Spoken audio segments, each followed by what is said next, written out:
बिस्मिल्लाहिर्रहमानिर्रहीम। अस्सलाम वालेकुम। क्या हाल है आप सबके। आज हम बनाएंगे विंटर की बहुत ही स्पेशल डिश शलजम गोश्त।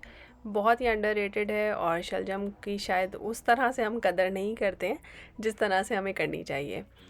वैसे तो सारा साल ही शलजम अवेलेबल होते हैं, लेकिन सर्दियों में इनका ज़ायका बहुत अच्छा होता है। तो आपने ज़रूर जो है वो ये रेसिपी बनानी है और मुझे बताना है कि ये कैसी बनी है। सबसे पहले जो है वो हम ऑयल गरम कर लेंगे और उसमें हम प्याज को फ्राई कर लेंगे। एक टिप मैं आपको बता दूं, अगर आपको लगता है कि आपके सालन का कलर बहुत डार्क है तो वो प्याज की वजह से होता है। अगर आपने सब्ज़ी के साथ कभी भी गोश्त बनाना है तो प्याज को सिर्फ पिंक होने दीजिए। जैसे ही प्याज पिंक हो जाए उसमें टमाटर डाल दीजिए, थोड़ा सा भूनें और सारे मसाले एक साथ आप उसके अंदर शामिल कर दीजिए। मसालों को थोड़ा सा आपने भूनना है।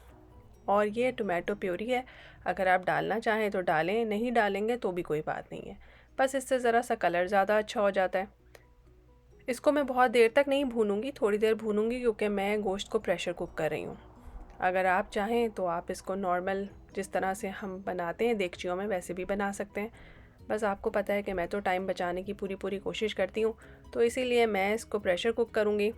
लहसुन अदरक का पेस्ट इसमें डाला है, उसको डाल के थोड़ा अच्छी तरह से भून लीजिए। गोश्त का पानी थोड़ा ड्राई हो जाए, क्योंकि यही एक टाइम होता है जिसमें आप गोश्त की ज़रा अच्छी भुनाई कर सकते हैं। और इसी स्टेज पे टमाटर प्याज भी अच्छी तरह से इसके अंदर मिक्स हो जाएंगे और साथ में इसमें आप पानी डाल दीजिए और इसको प्रेशर कुक कर लीजिए। गोश्त को गलने के लिए 2 से 3 सीटियाँ चाहिए होती हैं। अब आप अपने प्रेशर कुकर के हिसाब से इसको गला लीजिए। इसकी निशानी मैं ये बता सकती हूँ कि गोश्त को अगर आप चमचे से दबाएंगे ना ज़ोर से तो वो टूट जाएगा, लेकिन अगर आप हल्के से प्रेस करेंगे तो नहीं टूटेगा। यानी कि 95% आपने गोश्त को गला लेना है। चूँकि हमने शुरू में गोश्त को अच्छी तरह से 5 से 10 मिनट भून लिया था, तो इस वक्त मैं इसका पानी बहुत ज़्यादा खुश्क नहीं करूँगी। थोड़ी देर इसको पकाऊँगी और शलजम इसमें शामिल कर देंगे।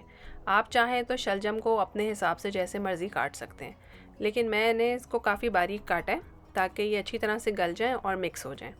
इसको मैं मिक्स करने के बाद जो है वो अगेन एक प्रेशर दूंगी। शलजम को गलने के लिए बहुत टाइम नहीं चाहिए, एक प्रेशर में, एक विसल में ये गल जाएगा।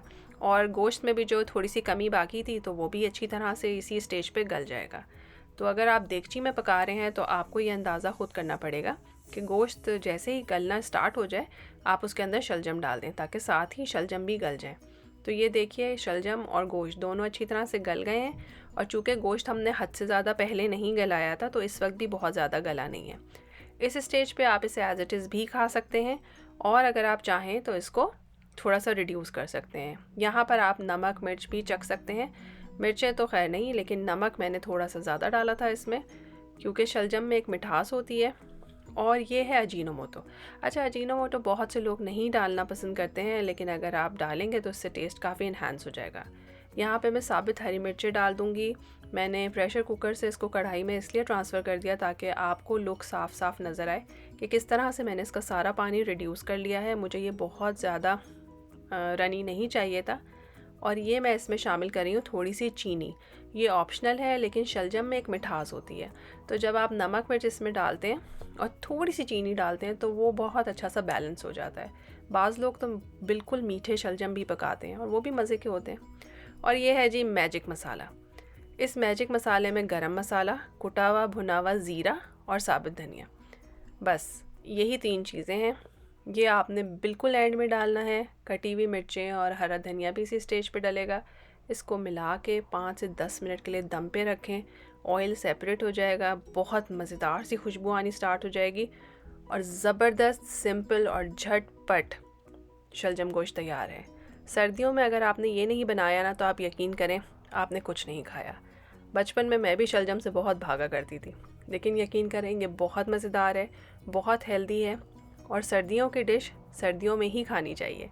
तो ज़रूर बनाइएगा और अगर आपको मेरी वीडियोस पसंद आती हैं तो फ़ीडबैक ज़रूर दीजिए। आपके कमेंट मुझे बहुत खुश करते हैं। फिर मिलेंगे एक नई मज़ेदार सी वीडियो के साथ। खुश रहें, दूसरों को भी खुश रखें। इजाज़त दीजिए मुझको। अल्लाह हाफ़िज़।